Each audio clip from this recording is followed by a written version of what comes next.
రుచితో పాటు ఆరోగ్యాన్నిచ్చే దేశీ పదార్థం ఈ పోహ. అదేనండోయ్ అటుకులు.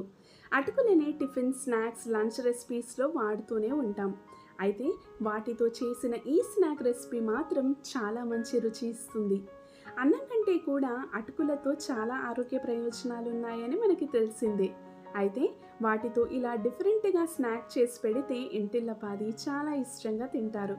మరి అటుకులతో ఈ అటుకుల అప్పాలని చేసేద్దామా? హాయ్ అండి, welcome to my channel cook with Shweta Ashwin. మీకు ఈ వీడియో నచ్చితే లైక్ చేయండి, షేర్ చేయండి, అలాగే సబ్స్క్రైబ్ చేసుకోండి.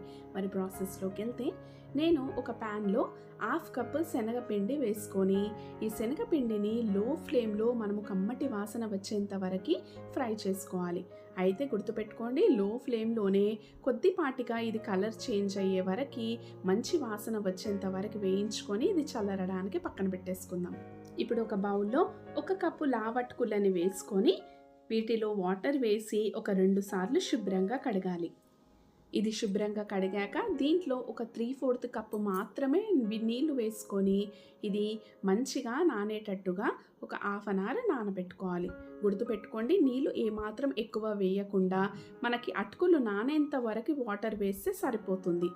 ఇది ఒక 1/2 అవర్ నానబెట్టుకున్న తర్వాత చూసారా, అటుకులు నీళ్ళని మొత్తం పీల్చేసి ఇలా పొల్లు పొల్లుగా వస్తాయి. కనిపించిన విధంగా ఇలా మెత్తబడితే సరిపోతుంది. ఇప్పుడు ఈ అటుకులని చేయితో చిదుముతూ మరింత మెత్తగా చేసుకోవాలి. అయితే మీరు గమనిస్తే వాటర్ ఏమాత్రం యాడ్ చేయకుండా అటుకుల్లో ఉన్న తడిదనంతోనే ఈ అప్పాలని మనము రెడీ చేసుకోవాలి. అప్పుడే ఇవి విరగకుండా 3 రోజుల వరకు నిల్వ ఉంటాయి. ఇప్పుడు దీంట్లో మనం ముందుగా వేయించి పెట్టుకున్న 1/2 కప్పు శనగపిండి, 1 టేబుల్ స్పూన్ బియ్యం పిండి వేసుకొని దీంతో పాటు 1 టేబుల్ స్పూన్ చిల్లీ ఫ్లేక్స్ వేస్తున్నాను. అలాగే 1 పావు టీ స్పూన్ పసుపు, 1 టీ స్పూన్ జీలకర్ర, 1 టీ స్పూన్ నల్ల నువ్వులను కూడా వేస్తున్నాను.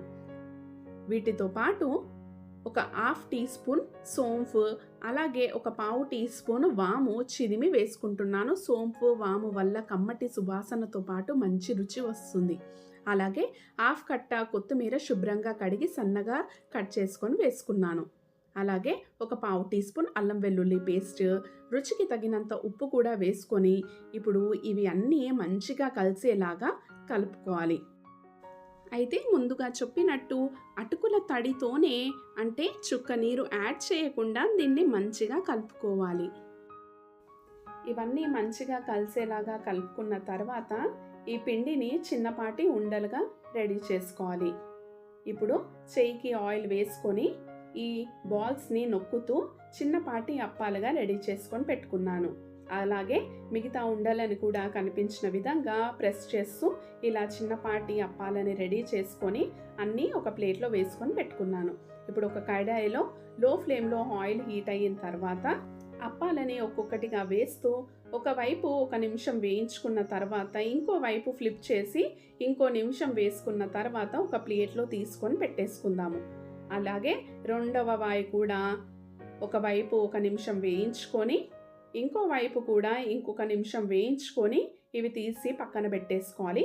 ఇవి చల్లారిన తర్వాత మళ్ళీ ఈ ఆయిల్లో వేసుకొని మీడియం ఫ్లేమ్లో మంచి రంగు వచ్చేంత వరకు వేయించుకోవాలి.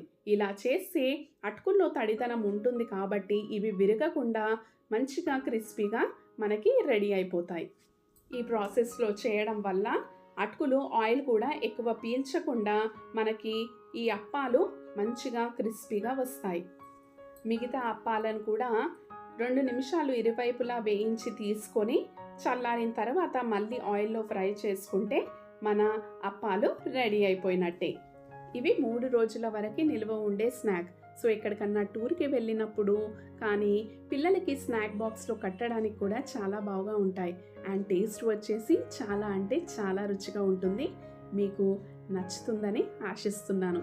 మీకు ఈ వీడియో నచ్చితే లైక్ చేయండి, షేర్ చేయండి, అలాగే సబ్స్క్రైబ్ చేసుకోండి. And thank you so much for watching.